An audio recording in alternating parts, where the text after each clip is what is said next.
Según Génesis 47, 12, 27, durante la sequía en Egipto, José almacenó y preservó el alimento. Para subsistir, la gente tuvo que venderlo todo y, al fin, incluso a sí mismos. Ese es el precio de vencer. Así es en este tiempo del fin, donde conseguir el alimento para entrar al reino y conquistar nuestra tierra, que es Cristo, formado en nosotros, nos costará renunciar a todo, incluso a nuestra propia vida. Pero a cambio de nuestro todo, tendremos su todo y reinaremos con él. Con ustedes, José.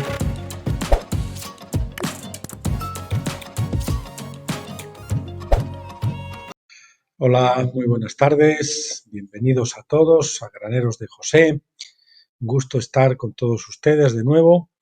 Hoy para continuar con el tercer libro del profeta Daniel, de Daniel, profeta de las edades, del doctor Stephen Jones, con los capítulos 11 y 12.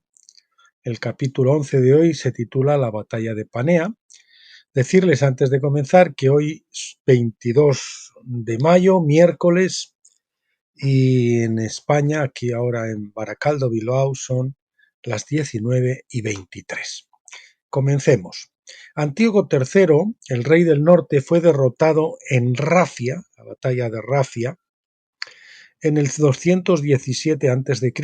y por lo tanto perdió el control de Judea. Durante los siguientes 20 años Judea estuvo bajo el control de Egipto, pero cuando murió el rey egipcio y su hijo de 5 años tomó el trono, Ptolomeo V, el rey sirio comenzó a conspirar para volver a tomar Judea.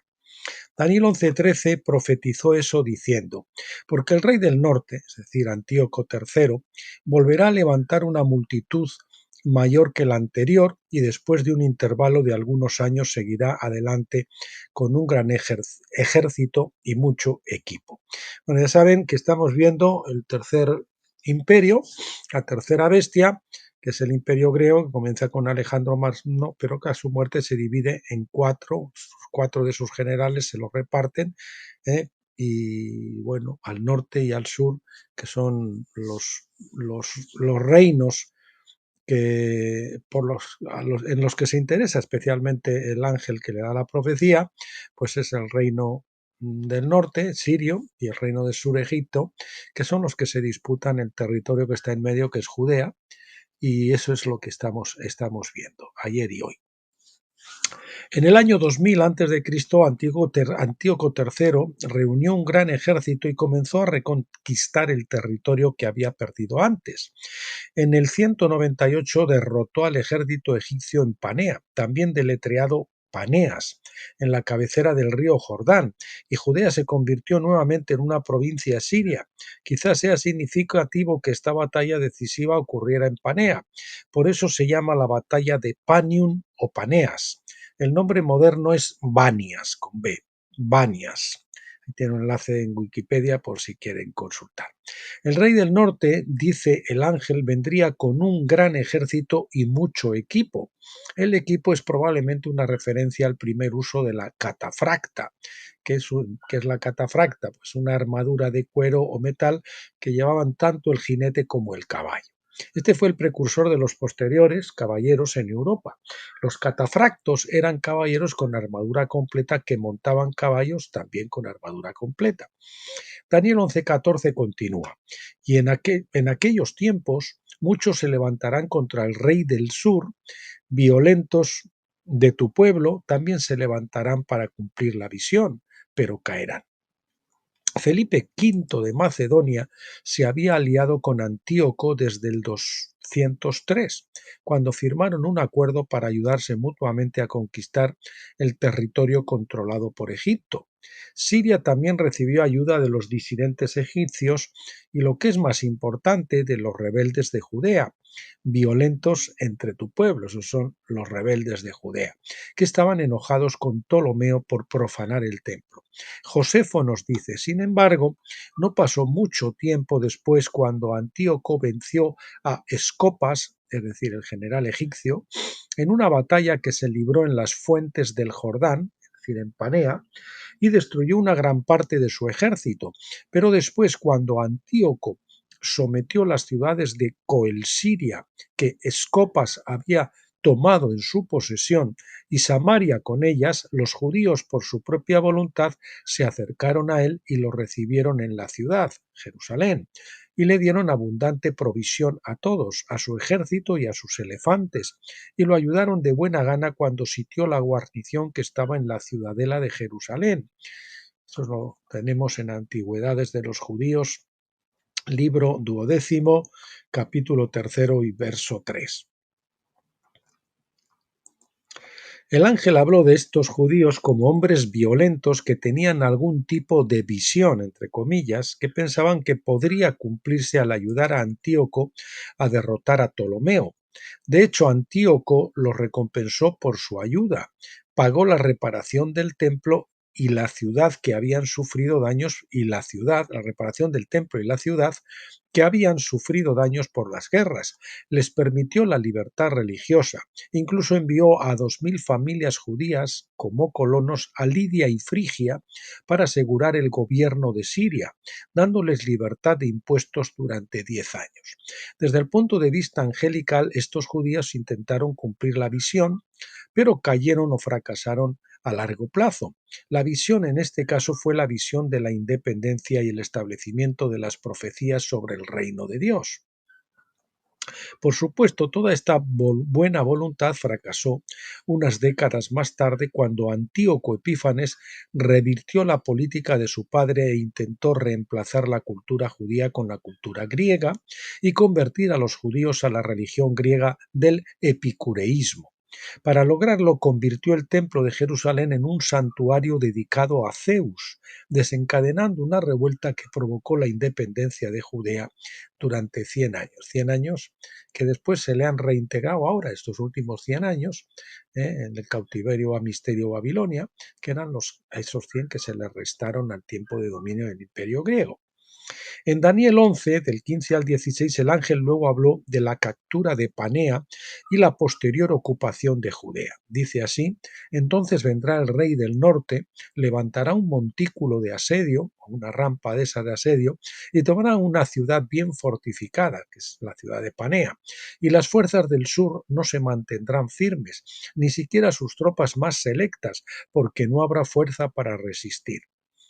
Pero el que viene contra él hará lo que le plazca, y nadie podrá resistirlo. También se quedará por un tiempo en la tierra hermosa, es decir, Judea, con destrucción en su mano. La batalla de Panea marcó un punto de inflexión en la historia profética porque puso a Judea bajo el control de Siria, preparando el escenario para la profanación del templo unos 30 años después. El hecho de que la batalla decisiva se librara en Panea da importancia al dios griego que se decía que vivía allí, porque por ahí estaba la ciudad, la gruta de Pan, ¿verdad? Panea y la gruta de Pan. Siguiente epígrafe. Panea fue nombrada por el dios griego Pan y la gruta donde vivía. El que les habla estaba ahí en esa gruta, una vez que estuvimos por allí en Israel. Muchos años después Jesús llevó a sus discípulos allí y allí Pedro tuvo su gran revelación, Mateo 16:16, donde dijo: tú eres el Cristo, el Hijo del Dios viviente. Para entonces se había construido allí una nueva ciudad conocida como Cesarea de Filipo, Mateo 16:13. El dios griego Pan se conoce como Azazel en Levítico 16:8, que es mal traducido como chivo expiatorio. Azazel era el dios cabra, mitad hombre y mitad cabra, una representación del diablo, es decir, de Baphomet, ¿no?, que tentó a Jesús en el desierto durante su ayuno de 40 días, Mateo 4 del 1 al 2. Recuerde que los dos chivos del día de la expiación representaban a Jesús, pero de diferentes maneras. Bueno, he dicho Baphomet, supongo que se refería a Baphomet, que es el dios cabra, ¿verdad?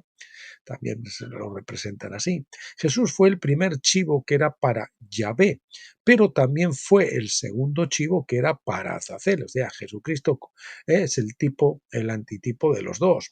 Ser llevado al desierto por Azazel significaba que Cristo sería llevado al desierto para ser tentado por el diablo. El segundo chivo representaba la segunda obra de Cristo al final de la tentación en el desierto. Se describe en las Escrituras como Josué guiando a Israel a la tierra prometida después de la tentación de 40 años de Israel en el desierto.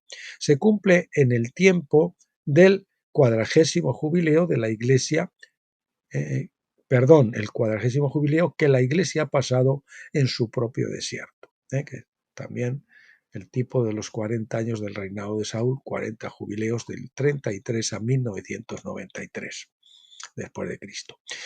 Josué el Efraimita logra entrar a la tierra prometida. Por tanto, coincide en nuestro tiempo con la fiesta de tabernáculos que provoca la glorificación del cuerpo y la manifestación de los hijos de Dios. Los hijos que sean glorificados en ese momento recibirán sus vestiduras celestiales, sus cuerpos glorificados, 2 Corintios 5 del 1 al 4, y de ahí en adelante tendrán la habilidad de poder ser vestidos con un cuerpo físico o espiritual a voluntad. Cuerpo físico de lana o cuerpo espiritual de lino. Eso, como se dice en la Niel, estaba simbolizando eso, el cuerpo natural o el cuerpo glorificado. Como Jesús podrán aparecer o desaparecer simplemente cambiándose de ropa, como hacía Jesús, ¿no? Que de repente entraba ahí en la habitación y tomaba forma física. Pan es una fiesta de tabernáculos falsificada y la gruta de Pan es una caseta falsificada, un tabernáculo falsificado. Pan fue representado como mitad hombre y mitad chivo para simular a los hijos de Dios que son mitad hombre y mitad chivo, es decir, Cristo. En este caso, chivo sería parte de Cristo y mitad hombre, la parte de los vencedores. Pero convertirse en hijos de Dios no se puede hacer carnalmente a través del poder de Pan. Debe hacerse con el poder del primer chivo, cuya sangre fue rociada sobre el propiciatorio, cuya sangre era rociada sobre el propiciatorio el día de la expiación. La batalla de Panea puso fin al dominio egipcio sobre Judea. Hablando espiritualmente, eso le dio poder a Pan, el dios de la fiesta de tabernáculos falsificada. La verdad pronto sería arrojada al suelo bajo Antíoco Epífanes. De hecho, el título Epífanes, quiere decir Dios manifiesto, era la versión carnal griega de la Epifanía de Cristo. Los griegos usaron esta palabra epifanía para describir a uno de sus dioses cuando apareció en una gloriosa manifestación para ayudar en respuesta a sus oraciones. Sin duda, Antíoco III creía que Pan había hecho tal aparición para ayudarlo a derrotar al ejército egipcio en Panea y tomar el control de Judea. Pablo escribió sobre la Epifanía de Cristo en 2 de Tesalonicenses capítulo 2, versículo 8, que dice: y entonces ese inicuo, la palabra es anomos, de anomia, será revelado, apocalipsis, que quiere decir descubierto, desvelado o develado, a quien el Señor matará con el aliento de su boca y destruirá con el resplandor, epifaneia, de su venida. Esa es la epifanía, manifestación, resplandor. De modo que las escrituras discrepan de la religión carnal de la cultura griega. Aunque Zeus era su dios principal, Pan representaba la falsa manifestación, es decir, gloria, brillo o epifanía de su falsa fiesta de tabernáculos. La conexión entre Pan y vanagloria puede verse así, pues vanagloria es la ausencia de verdad y representa una gloria vacía y sin fundamento. Me parece que el dios que los griegos llamaban Pan es al que llamamos vanagloria. Siguiente epígrafe, el Tratado de Apamea, el 188 a.C. Después de que Antíoco tomó Judea, continuó sus conquistas en Asia Menor, donde tomó varias ciudades costeras que habían estado bajo el dominio de Egipto. También tomó algunas ciudades independientes, lo que le valió el antagonismo de la naciente República Romana. En el 192 a.C., Antíoco invadió Grecia con un ejército de 10.000. Roma se despertó por completo en este momento y envió un ejército que derrocó a Antíoco. Esto se conoció como la Guerra Romano-Seleucida entre el 192 y el 188 a.C. Los romanos derrotaron a Antíoco en las Termópilas en el 191, lo que le obligó a retirarse a Asia Menor. Los romanos lo siguieron y nuevamente derrotaron al ejército sirio en el 190. En el 188 se firmó un tratado de paz que obligó a Antíoco a pagar el costo de la guerra, 450 toneladas de plata, a entregar todos los barcos menos 12 y a renunciar a todos sus elefantes. Su hijo Antíoco IV, más tarde conocido como Epífanes, también fue llevado como rehén a Roma. En este punto Roma todavía era solo un poder indirecto porque derivaban la mayor parte de su poder de alianzas con otros poderes. No obstante, después de derrotar a Antíoco consiguieron mucha influencia al este del mar Mediterráneo. El tratado fue firmado, pero las áreas periféricas se rebelaron contra Antíoco cuando vieron cómo su poder se había erosionado. Antíoco trató de dominar las revueltas, pero murió al año siguiente mientras saqueaba un templo. Debido a que su hijo mayor, Antíoco IV, fue rehén en Roma, su hermano menor, Seleuco IV, Filopater, tomó el trono de Siria, gobernando hasta el año 175 a.C. Bien, nos vamos al capítulo 12, Antíoco y Seleuco. La terminología utilizada en Daniel 11 del 15 al 16 para describir la invasión siria de Egipto y especialmente de Judea revela un paralelo falso de la invasión de Josué de Judea. Josué había dirigido a Israel en la exitosa invasión de Canaán, la tierra prometida, pero ahora encontramos al rey del norte invadiendo la tierra hermosa, es decir, Judea, contra las tropas más selectas de Egipto. La tierra hermosa se refiere a la propia Judea. La palabra hebrea, se la deletreo mejor, T-S-E-B, o sea, T-S-E-B y latina Y, Tsebi o algo así. Significa gloria, esplendor o belleza. Se traduce como hermosa en 3 lugares en el libro de Daniel 8, 9, en el capítulo 11, versículo 16, capítulo 11, versículo 41 y capítulo 11, versículo 45. Bueno, en Daniel 11:45 describe la hermosa montaña santa, que es una referencia a Jerusalén o al monte Sión. Las otras 3 referencias usan el término la tierra hermosa para describir a la propia Judea y es el equivalente profético de la tierra prometida. Se suponía que era el lugar glorioso donde moraba la gloria de Dios. Bueno, algunos le han fijado que he dicho Sion, sin acento, que se refiere al monte Sion, donde estaba el templo y donde habitaba David y demás, todo eso, que es diferente del monte Sión con acento, que es el verdadero monte, que es el monte Hermón, que es el que representa a la Nueva Jerusalén. Este representa a la vieja. Bueno, en Daniel 11:15 vemos que en esta guerra las fuerzas del sur no se mantendrán firmes, ni siquiera sus tropas más selectas. La King James Version dice su pueblo elegido. La Septuaginta dice lo mismo. La versión concordante está de acuerdo. Sin duda esto se refiere a las tropas de élite de Egipto, pero la terminología sugiere un cambio profético. Debido a que la tierra estaba bajo el dominio egipcio en ese momento, era como si la tierra prometida estuviera siendo defendida en vano por un pueblo elegido falsificado. Pueblo elegido falsificado.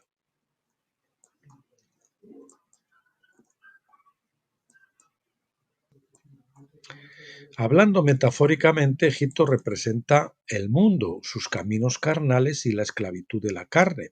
La tierra prometida en ese momento, que debería haber manifestado la gloria de Dios, en cambio estaba siendo gobernada por la carne.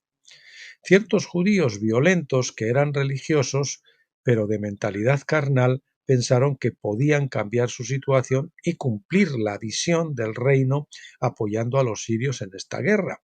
Sus esfuerzos estaban condenados al fracaso, como nos dice el ángel. No deberían buscar la ayuda en los sirios. Tanto Siria como Egipto se inspiraron en el príncipe de Grecia llamado Vanagloria. o Kenodoxia. Ambas naciones eran griegas. Ser gobernado por Siria en lugar de por Egipto no cambiaría nada a largo plazo. De hecho, esto se probaría más tarde con las acciones de Antíoco IV, Epífanes, es decir, Dios manifiesto, cuando intentó Epífanes, Dios manifiesto, vamos a ponerlo con minúscula, se refiere al Antíoco, cuando intentó imponer su propia vanagloria sobre Jerusalén y el templo, mientras que el rey egipcio había profanado el templo al entrar en el lugar santo, el rey sirio intentó convertirlo en un templo dedicado a Zeus, es decir, todavía peor. La lección principal aquí es prestar atención a las instrucciones de Isaías 30 y 31, donde debemos depender de Dios para nuestra defensa en lugar de los caballos de Egipto. Isaías 31:1 dice: «Ay de los que descienden a Egipto en busca de ayuda y confían en los caballos y confían en los carros porque son muchos y en la gente de a caballo porque son fuertes, pero no miran al Santo de Israel ni buscan a Yahvé». El mismo principio debería haber advertido a los violentos de Judea, a los rebeldes de Judea, que no confiaran en los caballos de Siria. Como dice Isaías 31:3, ahora bien, los egipcios y también los sirios son hombres y no Dios, y sus caballos son carne y no espíritu. Deben aplicar lo mismo a los sirios que a los egipcios. El mismo principio. Daniel 11:17 continúa: y él, el rey de Siria, se entiende, pondrá su rostro para venir con el poder de todo su reino, trayendo consigo una propuesta de paz que pondrá en práctica. También le dará una hija de mujer para arruinarlo, pero ella no le respaldará ni estará de su lado. Esta profecía es un resumen de los eventos que realmente sucedieron. Cuando el rey sirio conquistó gran parte del territorio egipcio en el 196 a.C., los romanos negociaron la paz entre ellos. Antíoco III acordó hacer las paces con Ptolomeo y dar a su hija Cleopatra para que se casara con Ptolomeo. Vamos a ver, un segundito. Sí, le faltaba la T a Ptolomeo, ay. Su dote sería el ingreso, más bien la P. Su dote sería el ingreso fiscal recaudado en las tierras conquistadas de Judea, Fenicia y Celesiria. El matrimonio tuvo lugar en el 193 en Rafia, el sitio de la importante batalla del 217. Ptolomeo tenía unos 12 años, Cleopatra tenía 10 u 11 años. El ángel dijo en Daniel 11:17 que el verdadero motivo de Antíoco detrás de esta propuesta de matrimonio no era realmente asegurar la paz, sino arruinarla. Sin embargo, este plan fracasó para Antíoco porque, como dijo el ángel, ella no le respaldará ni estará de su lado. La historia muestra que Cleopatra se puso del lado de su esposo Ptolomeo, frustrando así los planes de su padre. Como ya he mostrado, la guerra estalló de nuevo en el 192 y esta vez los romanos asumieron un papel más activo en la derrota de Siria en nombre de Egipto. El Tratado de Apamea se firmó en el 188 y Antíoco III fue asesinado al año siguiente, en 187. Mientras tanto, en Egipto el joven rey y su reina parecen haber estado felizmente casados. Cleopatra, la siria, como la llamaban, recibió todos los honores según la práctica egipcia. En el 187 fue nombrada visir, asesora política de alto rango. Cuando su esposo murió en el 180, gobernó en nombre de su pequeño hijo Ptolomeo VI, Filométor, que solo tenía 2 años. Ella fue Cleopatra I, la primera reina que gobernó Egipto como única gobernante. Su hijo llegó a ser conocido como Ptolomeo Filométor, que quiere decir afectuoso de su madre. Justo antes de la muerte de Ptolomeo VI, había comenzado a hacer preparativos para la guerra contra Siria. Su muerte, sin embargo, puso fin a esos planes porque Cleopatra se negó a declarar la guerra a su hermano Seleuco IV, que entonces gobernaba Siria. Así que al final el Tratado de Apamea duró más de lo que ambas partes pretendían, debido primero a la negativa de Cleopatra a socavar a su marido y luego a su negativa a declarar la guerra a su hermano. En años posteriores, muchas reinas de Egipto recibieron su nombre, el nombre de Cleopatra. Siguiente epígrafe: intervención romana. El mensaje angelical incluye una profecía sobre la intervención de Roma que impidió que Antíoco III tomara territorio de Egipto. Daniel 11, del 18 al 19 dice: entonces él, es decir, Antíoco, volverá su rostro hacia las costas y capturará a muchos, pero un comandante pondrá fin a su desprecio. La palabra es Cherpap, acabado en H, Cherpat, que quiere decir oprobio, reproche, burla, vergüenza. Repetimos, pero un comandante pondrá fin a su desprecio contra él, además le pagará su desprecio. Entonces volverá su rostro hacia las fortalezas de su propia tierra, pero tropezará y caerá y no será hallado más. Como ya hemos mostrado, Antíoco III comenzó a tomar territorio costero y ciudades controladas por Egipto. De hecho, capturó a muchos, burlándose de Roma, que tenía tratados de defensa con muchas de las ciudades griegas. Roma envió entonces a un comandante llamado Escipión, que derrotó a Antíoco en Magnesia y le impidió retener esos territorios. El ángel no distingue entre la guerra del 200 al 196, que terminó con el primer acuerdo de paz que fue sellado por el matrimonio entre Ptolomeo y Cleopatra, y la segunda guerra del 192 al 188, que terminó con el Tratado de Apamea. Este último tratado obligó a Antíoco III a pagar a Roma los gastos de guerra, así que el ángel profetizó le pagará su desprecio. Daniel 11:19 nos dice que después de que los planes de Antíoco fueran frustrados por el ejército romano, él volvería su atención a fortificar su propio territorio. El ángel dice: volverá su rostro hacia las fortalezas de su propia tierra. Para pagar la guerra, en el 187, Antíoco intentó saquear el templo de Júpiter o Bel en Elimais, Persia, pero fue asesinado. Elimais es la forma grecianizada de Elam, que a menudo aparece en las escrituras. Esto pone fin a las profecías sobre Antíoco III. Solo un versículo, Daniel 11:20, describe al próximo rey sirio, su hijo Seleuco IV, que gobernó desde el 187 al 175.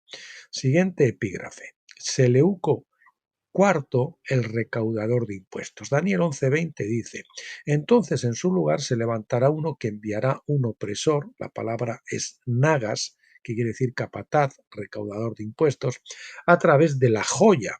La palabra es heder, que quiere decir adorno, esplendor, gloria de su reino. Sin embargo, a los pocos días será destrozado, aunque ni en ira ni en batalla. Esto profetizaba que el hijo de Antíoco aumentaría los impuestos en Judea. A Jerusalén se le llama aquí la joya de su reino. Tierra hermosa, joya. Anteriormente tierra hermosa, ahora joya. Debe entenderse que el pasaje significa uno que hará pasar al recaudador de impuestos por Jerusalén la gloria del rey. Seleuco envió a Heliodoro a saquear el templo de Jerusalén. Sin embargo, Dios lo derribó en el templo y su vida se salvó solo después de que el sumo sacerdote Onías hizo sacrificios por él y oró por su vida. La historia se cuenta en el tercer capítulo de segundo de Macabeos, que dice así: ahora bien, cuando la ciudad santa estaba habitada con toda paz y las leyes se guardaban muy bien, a causa de la piedad del sumo sacerdote Onías y su odio por la maldad, sucedió que incluso los reyes mismos honraron el lugar y magnificaron el templo con sus mejores dones, de tal manera que Seleuco, rey de Asiria, un mosquito que había por ahí, que Seleuco, rey de Asiria, asumió con sus propios ingresos todos los gastos correspondientes al servicio de los sacrificios. Pero un Simón de la tribu de Benjamín, que había sido nombrado gobernador del templo, se peleó con el sumo sacerdote por el desorden en la ciudad. Y cuando no pudo vencer a Onías, se lo llevó a Apolonio, hijo de Traseas, con TH, Traseas, que entonces era gobernador de Celesiria y Fenice, y le dijo que el tesoro en Jerusalén estaba lleno de infinitas sumas de dinero, de modo que la multitud de sus riquezas, que no correspondían a la cuenta de los sacrificios, era innumerable y que era posible llevar todo a la mano del rey.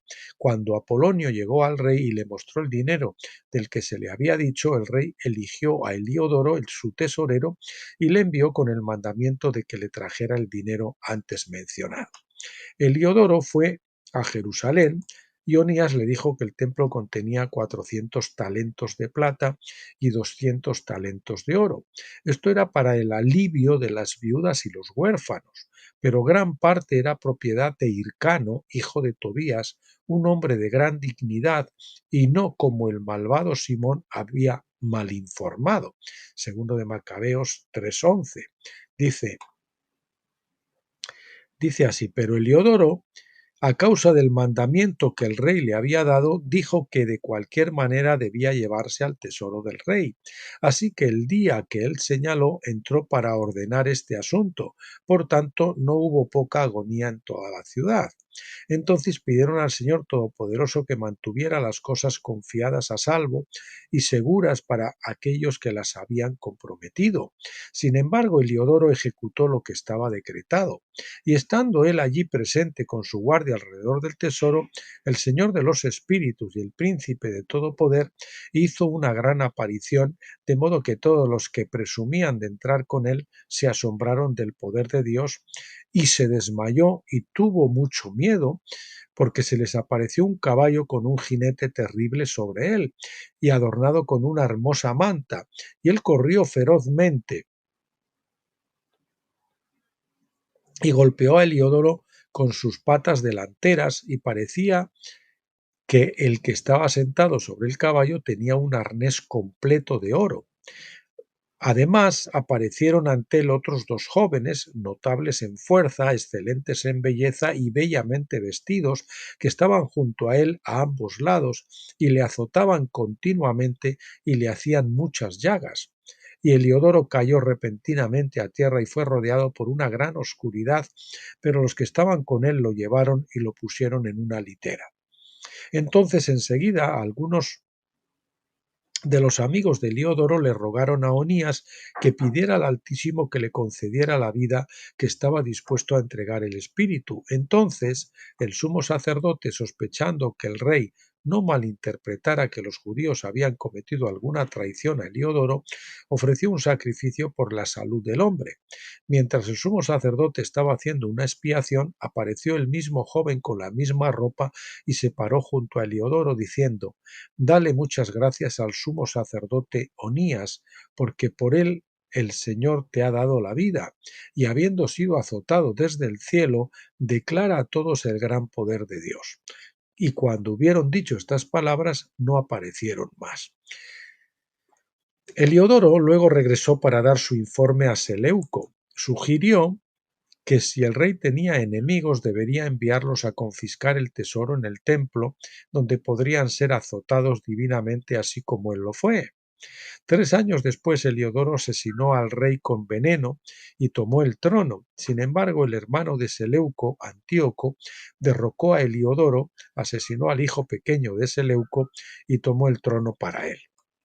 En el resto de Daniel 11, excepto los versículos 34 y 35, el ángel da la revelación del reinado de Antíoco IV, quien se llamaba a sí mismo Epífanes. Es evidente que el mensaje principal del ángel se refería a Antíoco Epífanes, las atrocidades que cometió contra los judíos y la profanación del templo en Jerusalén. Bueno, queridos, aquí nos quedamos hoy.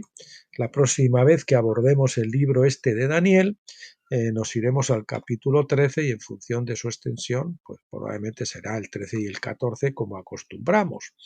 Y bien, pues para el próximo vídeo, Dios mediante, que será que será, lo diré, pues mañana o pasado mañana, si Dios quiere. Vamos a comenzar con el tercer tomo de Reflexiones acampados en Gilgal, uno de mis libros. Aquí tienen la portada, saben que lo pueden comprar en Amazon en formato tapa blanda o también en formato Kindle, son precios económicos. Y si ustedes no quieren tenerlo físicamente o no quieren gastar su dinero, pues pueden descargarlo gratuitamente de cualquiera de mis blogs, Finisterre al borde del Jordán, Tabernáculos Último Gran Avivamiento o Graneros de José. Buscan en los libros del ministerio nuestro y allí lo podrán encontrar para descargarlo sin ningún costo. Bueno, este será con el que comencemos, Reflexiones acampados en Gilgal 3. Y bueno, aquí es un índice, son muchos artículos, no se asusten. Bueno, sí, va a ser un tomo un poco largo. Como en el otro, seguramente iré suprimiendo algunos capítulos que no merecen ser puestos quizás en vídeo. Y sí, comenzaremos con uno que se titula Onnubilados por Don Francisco. Aquí lo ven en la imagen, en un vídeo que me pasaron hace unos cuantos años, cuando Improviso se bajó del coche en un campo de refugiados y demás, y comentamos un poquito ese tema. Dado que el tema toca cosas, ya saben, de que debido a la censura de YouTube pues pueden ser quizás suprimidas, usaremos algún tipo de seudónimos o palabras afines, pero que todos creo que las podrán entender para evitar que nos puedan censurar el vídeo, que nos pueda perjudicar al canal, que ya tuvimos una advertencia. Bueno, pues nada, gracias por acompañarnos hasta aquí, una vez más a esos valientes que se escuchan todo el vídeo, valientes y valientas. Bueno, valientes, ¿no? Lo he dicho en broma. Y nada, pues bendecirles a todos en el nombre del Señor Jesucristo, emplazarles para mañana o pasado mañana para el siguiente vídeo y hasta entonces, como siempre, pásenlo bien.